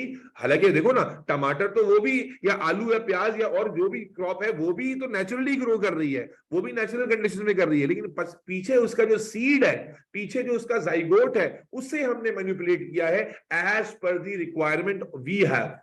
तो इसलिए उसको हम ऑर्गेनिक नहीं कहते। और उसी जगह आप अपने घर में ग्रो कराते हैं बिल्कुल नेचुरल तरीके से, विदाउट मिक्सिंग, विदाउट एनीथिंग, तो आप कहते हैं यार ये मैंने प्योर ऑर्गेनिक टोमेटो ग्रो कराया है, यानी ये टोमेटो की असल ब्रीड है जो ग्रो कर रही है, हाइब्रिडाइज ब्रीड नहीं। मैंने अपने घर में टमाटर लगाए हुए, तो मेरे पास 2 टमाटर लगे हुए, एक ओरिजिनल टोमेटो सीड्स हैं और एक जो ना हाइब्रिड टोमेटो सीड्स हैं। तो मैं वही देख रहा था, ये मैंने इसलिए नहीं लगाए हैं कि आपको महंगाई हो गई, मैंने कहा चलो टमाटर लगा लेते हैं, शौक है मुझे प्लांटिंग का थोड़ा बहुत, मेरी वाइफ को भी है। तो मैंने देखा जो हाइब्रिडाइज टोमेटो सीड्स हैं, अभी 1 महीने में वो ऑलमोस्ट इतने बड़े हो गए हैं कि मुझे लग रहा है आइंदा 1 महीने में वो टोमेटो देने लगेंगे। जबकि जो नेचुरल था वो कमबख्त इतना स्लो ग्रो कर रहा है कि अभी मुश्किल से 2-2 इंच के जो है ना उसके पौधे निकले हैं अभी तक, हालांकि दोनों को सेम टाइम पे लगाया था। क्यों? क्योंकि जो नेचुरल टोमेटो है, नॉन ट्रीटेड है, उसमें कोई डिजायर्ड कैरेक्टर हमने एग्जैजरेट नहीं किया हुआ है, तो अल्टीमेटली वो अपने नेचुरल रेट पर रिप्रोड्यूस कर रहा है। और हो सकता है सक्सेसफुली कर भी ना पाए एनवायरमेंटल कंडीशंस की वजह से, लेकिन जो ट्रीटेड सीड होगा उसके अंदर हमने ये एबिलिटीज इंसर्ट की हैं कि वो out of the proportion grow करेगा, वो जल्दी प्रोडक्ट देगा, जल्दी फ्रूट देगा, और इम्यून सिस्टम भी उसका कंपैरेटिवली तगड़ा होगा, इसलिए उसके फॉल के या उसके डेथ के चांसेस भी कम है। तो असल आइडिया, बात बताने का मकसद ये है, चाहे मिल्क प्रोडक्शन हो, चाहे क्रॉप इंप्रूवमेंट हो, हमारा जो आर्टिफिशियल सिलेक्शन है ये क्या है, इट इज अ टेक्निक जिसमें हम अपने डिजायर्ड कैरेक्टर्स को, बहुत होता है यार, मैं क्या क्या एग्जांपल दूं। मैं, क्योंकि आपको पता है लाइव स्टॉक फार्मिंग का भी मेरा छोटा सा एक काम है, तो मेरे पास आज भी तकरीबन 200 से ज्यादा चिकन मौजूद हैं, और उसमें अलग अलग ब्रीड्स मौजूद हैं, और हम आर्टिफिशियली उसको क्या करते हैं, हमने लैब नहीं जाना होता, हमने क्या, अब मैं बताऊंगा तुम बोलोगे सर अपनी डिस्कशन में चलेगा, लेकिन ये एक फार्मर भी जानता है, चाहे वो किसान हो, चाहे वो एक लाइव स्टॉक फार्मर हो, क्योंकि मैं लाइव स्टॉक का काम करता हूं, बकरों में भी, बड़े जानवरों में भी और मुर्गियों में भी, तो इसलिए इसका मुझे और बखूबी अंदाजा है कि हम क्या करते हैं। मिसाल के तौर पे मैं बकरों की एग्जांपल देता हूं, मेरे पास अभी ये ब्रीड पल भी नहीं है, कि अब बकरों में, अब ये मैं सिर्फ अपनी नॉलेज के लिए और आपके कॉन्सेप्ट को क्लियर करने के लिए बता रहा हूँ, कि बकरों में मल्टीपल नस्लें होती हैं। एक आम आदमी को नस्लों का पता नहीं है, क्योंकि हमारा काम है इसलिए हमें पता है। एक नस्ल होती है जिसे हम कहते हैं बर्बरी नस्ल। ये बर्बरी नस्ल क्या होती है, छोटे नस्ल के बकरे होते हैं, छोटे नस्ल के बकरे होते हैं, खूबसूरत छोटे कान वाले। इनके फायदा क्या होता है कि इनका इम्यून सिस्टम बड़ा तगड़ा होता है, और इनका जो फर्टिलाइजेशन रेट है, और ये बच्चे जो देती है ना, ज्यादा बच्चे देती है, 2 3 बच्चे एक दफा में दे देती है, और जाहिर स्टॉक जो होता है आपका वो जल्दी बड़ा होता है। और उसके मुकाबले में एक गुलाबी नस्ल है जो बड़ी महंगी और फैंसी नस्ल होती है, बड़े बड़े बकरे होते हैं, आप देखते हैं 4-4 5-5 लाख रुपए के मिलते हैं बकरीद के सीजन में। उस वैरायटी में मुसीबत क्या है, वो खूबसूरत तो बहुत है, लेकिन जनाबे आली उसमें मसला ये है कि वो सेंसिटिव बहुत होती है, जरा बीमारी में आ जाए तो बड़ा मुश्किल हो जाता है उसको बचाना, मर जाती है, ठीक है ना। इसी तरह एक नस्ल है मक्की चीना, वो दूध बहुत अच्छा देती है, गोश्त बहुत ज्यादा होता है उसके अंदर, वेट बहुत जल्दी गेन करती है। तो हम अपने पास क्या करते हैं, हमने प्योर नस्लें तो रखी हुई है और उसकी प्योरिटी को भी मेंटेन कर रहे हैं, एक प्योर ब्रीड भी निकाल रहे हैं। लेकिन हमें क्या चाहिए कि यार ये जो गुलाबी नस्ल है ना, इसको अगर हम बर्बरी के साथ क्रॉस कर दें, छोटी नस्ल वाले के साथ, तो क्या होगा, जो आने वाला जनरेशन है वो थोड़ी कद में तो छोटी होगी, लेकिन इम्यूनिटी में तगड़ी होगी, और खूबसूरती का फैक्टर भी उसमें बढ़ जाएगा। तो हम क्या करते हैं कि जनाब यार एक नस्ल का बकरा और दूसरी नस्ल की बकरी को छोड़ देते हैं कि भाई आओ क्रॉस करो। तो ये क्या कर रहे हैं, हम आर्टिफिशियल सिलेक्शन ही तो कर रहे हैं, जिसमें हमारा पर्पस है एक ऐसी नस्ल हासिल करना जो कि दोनों का मिक्सचर लेकर आए और दोनों में जो कमियां हैं उनको पूरा कर दे। बात समझ रहे हो, नहीं समझ रहे भाई, नहीं आती बात समझ। जी sir. Sir, I have a question. बको, Sir, how do you know कि like the chances कि यही वाली genes alleles वापस दूसरे वाले उसमें जाएगा? ये है कमाल की बात। देखो अगर आप लैब में कर रहे हो ना, तब तो इसको आप जो है वो ऑब्जर्व करोगे जाइगोट को, लेकिन प्रैक्टिकली जाइगोट ऑब्जर्व नहीं होता, बल्कि प्रैक्टिकली जो हमने यहाँ लिखा हुआ भी है कि प्रैक्टिकली क्या होता है, जब आपने 2 को क्रॉस कराया तो अब आगे जो जनरेशन आई है, ठीक है ना, वो डिजाइन, भाई आपको नजर आ रहा है कि गुलाबी नस्ल की ये खासियत है और फलान नस्ल की ये खासियत है। अब जब आपने क्रॉस कराया और नया बच्चा पैदा हुआ, अब ये बच्चा देखकर आप बताओगे कि उस बच्चे में वो कैरेक्टर हाइब्रिडाइज हुए या नहीं हुए। जरूरी नहीं है हमेशा हाइब्रिडाइज हो जाए, यही मैं समझा रहा हूं कि हम ये जो आर्टिफिशियल सिलेक्शन से एक परफेक्ट नस्ल बनाते हैं, ये एक दफा में नहीं बनती, बल्कि मल्टीपल जनरेशंस गुजारने के बाद एवरी टाइम, मिसाल के तौर पर इसी को कैरी करते हैं कि हमने एक गुलाबी और बर्बरी को मिलाया, और हमारा टारगेट था एक दरमियाने साइज का बकरा हासिल करना जो बर्बरी के साथ छोटा भी ना हो और बच्चे भी ज्यादा दे, इम्यूनिटी भी तगड़ी हो, खूबसूरत भी हो।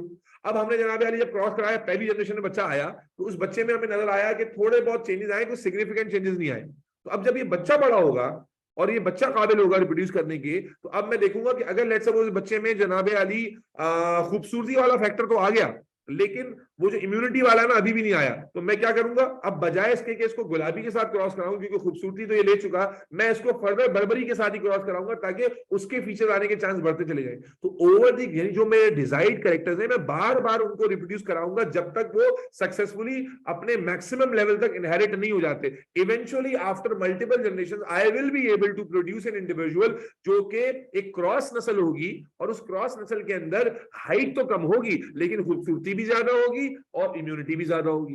तो ऐसा नहीं होता कि हमेशा सक्सेसफुल हो ही जाए या हमेशा सारे कैरेक्टर आ जाए, लेकिन जाहिर है जब आप सेक्सुअल रिप्रोडक्शन कराते हैं, क्रॉसिंग ओवर होता है, तो जेनेटिक एक्सचेंज होता ही है, तो कुछ ना कुछ लेवल ऑफ डिजायर्ड कैरेक्टर आपको दिखता है। फिर ग्रेजुअली उसको मल्टीपल जनरेशंस में रेप्लिकेट करते करते करते करते आप उस डिजायर्ड कैरेक्टर की एक्सट्रीम पर पहुंच जाते हैं। बात समझ रहे हैं? Yes, sir. ये लाइव स्टॉक में तो बहुत होता है, मैं चूंकि अपने हाथों से करता हूं तो मैं तो भी बड़ा एक्साइटेड हो गया उसको बताते हुए। घोड़ों में होता है, आप देखिए घोड़े 2 तरह के होते हैं, एक जंगली घोड़े होते हैं, ठीक है जी, जो जंग वंग में इस्तेमाल होते हैं, बड़े वाइल्ड और टाइप के घोड़े होते हैं, और एक स्पेसिफिकली रेस के घोड़े होते हैं। यानी रेस में भी असल में 2 तरह के घोड़े इस्तेमाल होते हैं। एक वो होते हैं जो दूर तक भाग सकते हैं लेकिन स्लो भागते हैं, बहुत ज्यादा तेज नहीं भागते, और एक वो होते हैं जो तेज भागते हैं बहुत, लेकिन बहुत दूर तक नहीं भाग सकते। तो आज हमने जो रेस, क्योंकि आपको पता है जो हॉर्स रेस है ये दुनिया का एक बड़ा मशहूर स्पोर्ट है, अमीरों का स्पोर्ट है, तो इसके लिए क्या होता है, बाकायदा ब्रीडिंग के थ्रू ऐसी नस्लें तैयार की जा रही हैं जो दोनों को मिक्स करके बनाई जा रही है, ताकि उस घोड़े में लॉन्ग टर्म का स्टेमिना भी हो और उसकी रेसिंग भी है वो भी तेज हो। वरना घोड़े की जो नेचुरली नस्लें हैं उसमें कुछ नस्लें ऐसी हैं जो खूबसूरत ज्यादा हैं, कुछ ऐसी हैं जो कि स्टेमिना में बहुत ज्यादा है, लॉन्ग टर्म भाग सकती हैं लेकिन स्लो भागती हैं, कंसिस्टेंसी से भागती हैं। बाद रेस के लिए हमें चाहिए तेज भागने वाले घोड़े, तो वो ऐसी नस्लें हैं जो तेज भाग सकती हैं लेकिन लंबी रेस नहीं कर सकती। तो इसलिए हम क्या करते हैं, डिजायर्ड कैरेक्टर्स वाले घोड़ों को रिप्रोड्यूस कराते हैं, रेस कोर्स के लिए तैयार करते हैं। रेस कोर्स के लिए तैयार करने के लिए वो जो डिजायर्ड फीचर्स उनको रिप्रोड्यूस करा रहे होते हैं। आगे आने वाली जनरेशन में देखते हैं जो कैरेक्टर इनहेरिट हो गया, फिर उसको बार बार रिपीट कर करके उस कैरेक्टर को अपने मैक्सिमम लेवल तक पहुंचा देते हैं, ताकि वही कैरेक्टर बार बार जब इनहेरिट होगा फिर आप मजीद उसमें ऐड कर दोगे, फिर वो कैरेक्टर आगे इनहेरिट हुआ, फिर दोबारा उसी डिजायर्ड कैरेक्टर के साथ रिप्रोड्यूस कराओगे, तो अल्टीमेटली जो डिजायर्ड कैरेक्टर्स हैं उनकी फ्रीक्वेंसी जनरेशन में बढ़ती चली जाएगी। यस और no? Yes sir. Afreen, Aamna, Aamna Durrani, Laiba Inqalab, Laiba अजीज, शिजा, कुछ बात समझ सर में? मतलब ये जेनेटिक वेरिएशन बहुत बाद में आती है, like it takes a while basically. हाँ जी, यानी नहीं, जेनेटिक वेरिएशन इतनी जितनी आप चाह रहे हैं उसको तो टाइम लगेगा। जैसे मैंने बताया कि आप जब दो मिक्स करेंगे और सक्सेसफुल रिप्रोडक्शन कराएंगे दो डिफरेंट कैरेक्टर्स के साथ, तो भाई वही कैरेक्टर मिक्स होकर नया इंडिविजुअल बनाते हैं ना, तो इसका मतलब है कुछ ना कुछ अमाउंट में तो डिजायर्ड कैरेक्टर आ जाएगा इवेंचुअली। फिर जब उस हाइब्रिड इंडिविजुअल को दोबारा से आप उसी डिजायर्ड कैरेक्टर के साथ मिलाएंगे तो फिर वो डिजायर्ड कैरेक्टर का जो फ्रीक्वेंसी वो और बढ़ेगा। फिर Aahista Aahista over the course of generation desired characters जो हैं वो सारे एक जगह अच्छी तादाद में अच्छी फ्रीक्वेंसी में नजर आने लगेंगे। Is that clear? Yes sir. जी आमना मोहम्मद, आमना दुरानी, नहीं आ रही बात समझ में? सर आगे समझ। It's clear. अच्छा बेटा, आर्टिफिशियल सिलेक्शन ना दो तरीके से पूछी जाती है एग्जाम में। एक तो आर्टिफिशियल सिलेक्शन क्या है और नेचुरल सिलेक्शन और आर्टिफिशियल सिलेक्शन का कंपैरिजन। तो नेचुरल सिलेक्शन आर्टिफिशियल से कंपैरिजन में क्या है? Natural selection is for the benefit of the organism, artificial selection is for the benefit of human kind. Natural condition में सिलेक्शन प्रेशर एनवायरनमेंट अप्लाई करता है, artificial selection में हम लोग अप्लाई करते हैं। नेचुरल सिलेक्शन में मिक्सिंग ऑफ कैरेक्टर्स नहीं होती, सिलेक्शन ऑफ कैरेक्टर्स होती है। यहां पर हम डिजायर्ड कैरेक्टर्स को आपस में मिक्स करके एक बेस्ट रिजल्ट प्रोड्यूस करने की कोशिश करते हैं। नेचुरल सिलेक्शन में एनवायरमेंट ऑर्गेनिज्म बेहतर से बेहतर होता चला जाता है एनवायरमेंट के लिहाज से। आर्टिफिशियल सिलेक्शन में एक प्रॉब्लम है। देखो आर्टिफिशियल सिलेक्शन में एक प्रॉब्लम क्या होती है लॉन्ग टर्म में, कि आर्टिफिशियल सिलेक्शन में जब आप एक ही डिजायर्ड कैरेक्टर को फोकस करते चले जाते हो तो क्या होता है मेरे बच्चे, कि असल में होता यह है कि वो डिजायर्ड कैरेक्टर तो आप बहुत बढ़ा लेते हो, लेकिन लॉन्ग टर्म में एक प्रॉब्लम पैदा हो जाती है जिसे हम कहते हैं इनब्रीडिंग डिप्रेशन। क्या कहते हैं? बोलो भाई। Artificial selection Inbreeding depression. Inbreeding depression क्या है ये? देखो जब कोई ऑर्गेनिज्म नेचुरल सिलेक्शन से जा रहा होता है तो इन्वायरमेंट के लिहाज से उसकी genetic frequency, allele frequency change होती है, तो वैरायटी ऑफ एलीलिक कैरेक्टर बाकी रहता है। समझना, ये हम नेचुरल सिलेक्शन में भी पढ़ते हैं कि किसी ऑर्गेनिज्म में जितनी वैरायटी होगी उसके सर्वाइवल के चांस उतने ज्यादा होंगे। तो नेचुरल सिलेक्शन में चूंकि एनवायरनमेंट अलग अलग तरह के स्ट्रेस अप्लाई करता है तो ऑर्गेनिज्म में अलग अलग तरह से एलील फ्रीक्वेंसी में चेंज आता है, वैरायटी जो है ना वो मेंटेन रहती है, बेस्ट से बेस्ट वैरायटी सामने आती है। लेकिन आर्टिफिशियल सिलेक्शन पे अगर गौर करें तो आपने कुछ पर्टिकुलर डिजायर्ड कैरेक्टर्स को पकड़ लिया होता है और बस उन्हीं को रिप्रोड्यूस कराए जा रहे होते हैं। यस और no? Yes sir.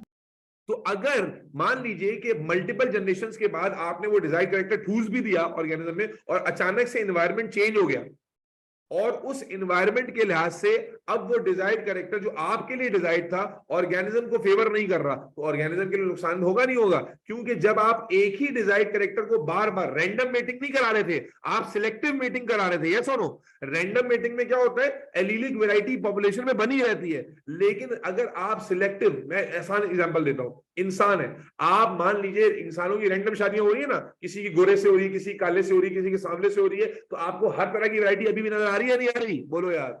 Yes sir. लेकिन अगर मान लो कि सारे गोरे लोग ही आपस में शादी करें, सांवले से कोई करे नहीं, काले से करे नहीं, तो फिर जाहिर है आहिस्ता आहिस्ता क्या होगा, सिर्फ गोरे बनवाने, गोरी। हाँ ना बोलो। यस जी सर। सर। सालों से जब कोई शादी नहीं करेगा, Yes. सालों से नहीं करेगा, तो अल्टीमेटली उनकी एलील फ्रीक्वेंसी पॉपुलेशन में कम होती जाएगी, गोरों की बढ़ती जाएगी। और मान लीजिए कि एनवायरनमेंट तब्दील हुआ और अल्ट्रावायलेट रेडिएशन ऐसी प्रोड्यूस हुई। आपको मालूम है कैंसर, जो स्किन कैंसर का चांस होता है वो गोरी स्किन पे ज्यादा होता है, क्योंकि गोरी स्किन पे मेलानिन कम होता है। तो मेलानिन कम होने की वजह से अल्ट्रावायलेट रेडिएशन जल्दी डैमेज कर सकती है इसको। तो मान लीजिए कि आगे जाके ऐसी अल्ट्रावायलेट रेडिएशन से आप एक्सपोज हो गए जिसमें एलील फ्रीक्वेंसी पॉपुलेशन में गोरों की ज्यादा थी, तो जाहिर है कि फिर वो डिसएडवांटेजियस साबित होगी और सबको स्किन कैंसर हो जाएगा। यस और नो? Yes, sir. क्या हुआ कि रैंडम मेटिंग के थ्रू जब नेचुरल सिलेक्शन चल रही थी तो उस वक्त variety of character in a population maintain थी, जिससे इनब्रीडिंग डिप्रेशन नहीं आ रहा था। लेकिन जब आप आर्टिफिशियल सिलेक्शन को टारगेट करते हैं over the course of multiple generation और पर्टिकुलर डिजायर्ड कैरेक्टर्स को ही आगे इनहेरिट कराते रहते हैं, तो लॉन्ग टर्म में वो जीन पूल को मेंटेन या बड़ा नहीं करता, बल्कि लॉन्ग टर्म में gene pool of a population को वो छोटा कर देता है। यस और नो? Yes, sir. Yes. और इसीलिए अगर उस इनब्रीडिंग में आने के बाद अगर कोई इन्वायरमेंटल प्रेशर अप्लाई हो जाए तो बाज दफा पूरी की पूरी जनरेशन क्या हो जाती है, वाइप आउट हो जाती है। बात समझ में आ रही है? Yes, sir. Yes, sir. Artificial selection में एक बहुत बड़ा प्रॉब्लम है, इसको हम कहते हैं इनब्रीडिंग डिप्रेशन या होमोजाइगोसिटी। होमोजाइगोसिटी का मतलब एक ही जैसे कैरेक्टर आगे जा रहे हैं, तो जो वैरायटी ऑफ कैरेक्टर्स होनी चाहिए किसी पॉपुलेशन में वो कम होती चली जाएगी, होमोजाइगोसिटी आएगी, which is a big big problem. अब इस प्रॉब्लम को कैसे सॉल्व करते हैं?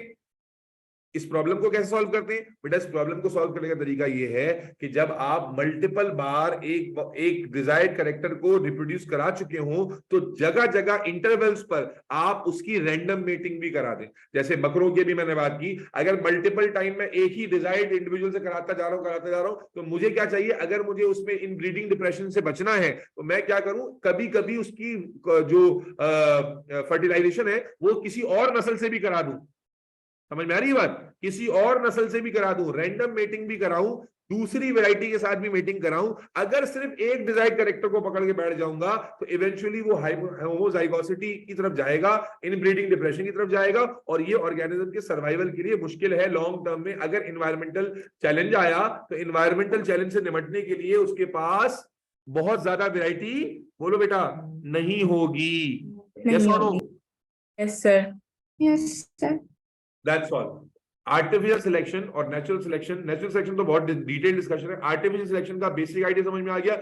At least you need to learn 2 examples notes में दी हुई है, एक हमारी मिल्क प्रोडक्शन की और हॉर्स की, ये 2 एग्जांपल एनिमल्स की आ गई, और क्रॉप इंप्रूवमेंट में ये 2 एग्जांपल्स आपको याद करनी है कि पर्टिकुलर एग्जांपल आइडिया आप समझ गए हो। सिलेक्टिव ब्रीडिंग होती है, सिलेक्टिव कैरेक्टर्स के साथ होती है, बार बार उस डिजायर्ड कैरेक्टर को मल्टीपल टाइम जो है ना क्रॉस फर्टिलाइज किया जाता है और फिर आगे ऐसे इंडिविजुअल्स बनाए जाते हैं जो कि उन डिजायर्ड कैरेक्टर्स की एक्सट्रीम को डिस्प्ले करें।